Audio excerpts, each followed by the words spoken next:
Juan Kapitulo 13. Bago nga magpista ng Pasko, sa pagkaalam ni Jesus na dumating na ang kanyang oras ng paglipat niya mula sa sanglibutang ito hanggang sa Ama, sa pagkaibig sa mga kanya na nang-asa sanglibutan, ay inibig niya sila hanggang sa katapusan. At habang humahapon, nang may lagay na ng dyablo sa puso ni Judas Iscariot, na anak ni Simon, ang pagkakanulo sa kanya.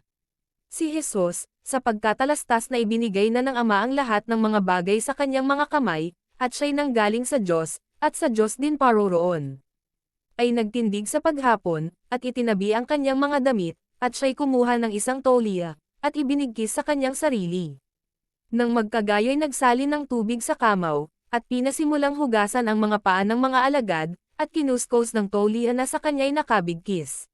Sa gayo'y lumapit siya kay Simon Pedro. Sinabi niya sa kanya, Panginoon, huhugasan mo baga ang aking mga paa.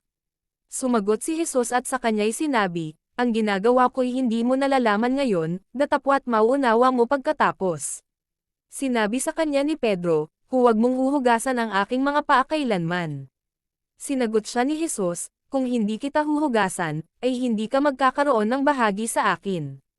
Sinabi sa kanya ni Simon Pedro, Panginoon, hindi ang aking mga paa lamang, kundi pati ng aking mga kamay at ang aking ulo. Sinabi sa kanya ni Jesus, ang napaliguan na ay walang kailangang hugasan maliban ang kanyang mga paa, sapagkat malinis ng lubos, at kayo'y malilinis na, ngunit hindi ang lahat. Sapagkat nalalaman niya ang sa kanya'y magkakanulo, kaya't sinabi niya, hindi kayong lahat ay malilinis. Kaya't nang mahugasan niya ang kanilang mga paa, at makuha ang kanyang mga damit at muling maupo, ay sinabi niya sa kanila, nalalaman baga ninyo kung ano ang ginawa ko sa inyo? Tinatawag ninyo akong guro, at Panginoon, at mabuti ang inyong sinasabi, sapagkat ako nga. Kung ako nga, na Panginoon at guro, ay naghugas ng inyong mga paa, kayo naman ay nararapat ding mga hugasan ng mga paa ng isa't isa.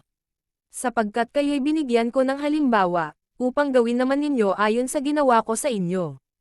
Katotohanang sinasabi ko sa inyo, ang alipin ay hindi dakila kaysa kanyang Panginoon, ni ang sinugo man ay dakila kaysa nagsugo sa kanya. Kung nalalaman ninyo ang mga bagay na ito, kayo ay mapapalad kung inyong mga gawin. Hindi ko sinasalita tungkol sa inyong lahat, nalalaman ko ang aking mga hinirang, ngunit upang matupad ang kasulatan, ang kumakain ng aking tinapay ay nagtaas ng kanyang sakong laban sa akin. Mula ngayon ay sinasalita ko sa inyo bago mangyari, upang, pagka nangyari, kayo'y magsisampalataya na ako nga.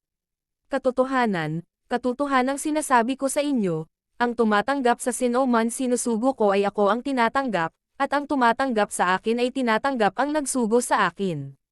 Nang masabing gayon ni Jesus, siya'y nagulumihanan sa espiritu, at pinatotohanan, at sinabi, katotohanang sinasabi ko sa inyo, na ako'y ipagkakanulo ng isa sa inyo.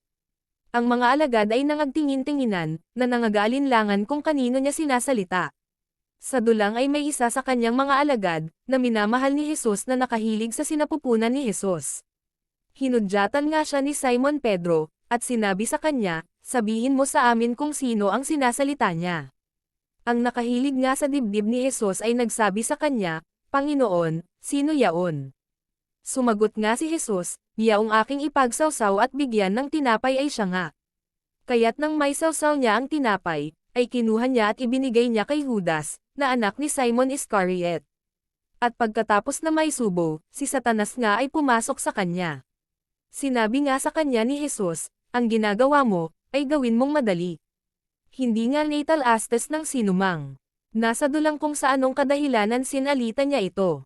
Sapagkat iniisip ng ilan, na sapagkat si Judas ang may tanggan ng supot, ay sinabi ni Jesus sa kanya, bumili ka ng mga bagay na ating kailangan sa pista, o, magbigay siya ng anuman sa mga dukha.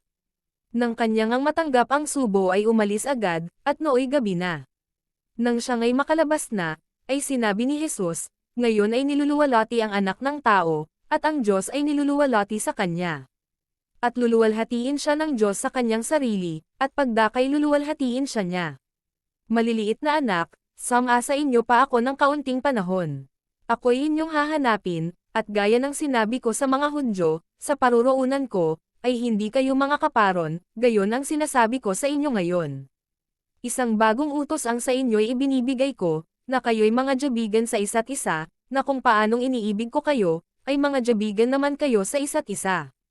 Sa ganito'y manggakikilala ng lahat ng mga tao na kayo ay aking mga alagad, kung kayo'y may paibig sa isa't isa.